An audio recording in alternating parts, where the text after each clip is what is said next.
yang pertama tradisi masalah kuburan ya. Jadi kita telah tahu bahwasanya kuburan itu ya Rasulullah SAW melarang an yujassas, tidak boleh di semen, tidak boleh dikapuri, an yuktab alaihi, tidak boleh ditulis, an yujis alaihi, tidak boleh didudukin ya.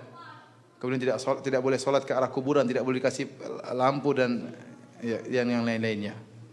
Ya, tidak boleh beribadah di kuburan, tidak boleh sholat ke arah kuburan.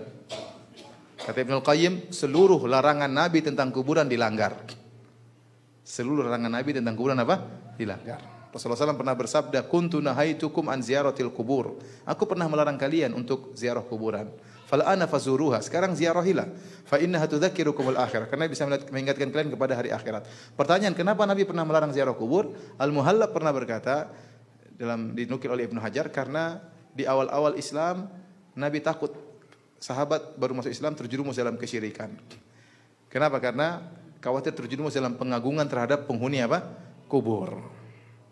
Kemudian tatkala mereka sudah kokoh maka tidak dilarang lagi. Tapi perkara-perkara yang bisa menjerumuskan kepada pengagungan terhadap kubur dilarang. Makanya tidak boleh ditulis, tidak boleh disemen, tidak boleh ditinggikan. Ya.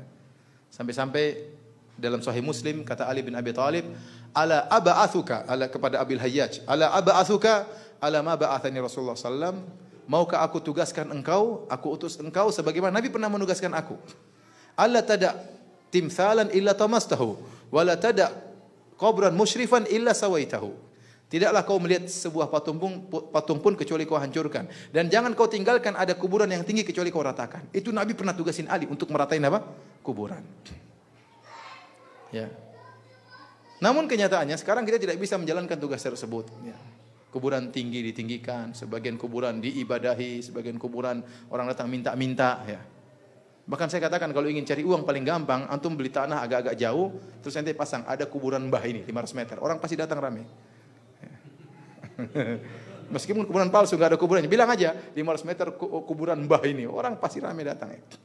Seperti ada kejadian, ada teman saya cerita, tiba-tiba ada kuburan muncul agak di pinggiran, dikasih pagar, orang-orang datang, kasih uang, menangis itu berdoa. Kenapa kuburan tersebut tiba-tiba bisa naik sendiri? Bisa turun sendiri. Lama-lama ketahuan ada yang mompa dari jauh. Jadi kalau mau bohong-bohongin orang gampang ya. Sampai MUI mengeluarkan buku, MUI Jakarta Utara mengeluarkan buku tentang hakikat kuburan Mbah Priuk. Nggak ada isinya, bukan Mbah Priuk itu.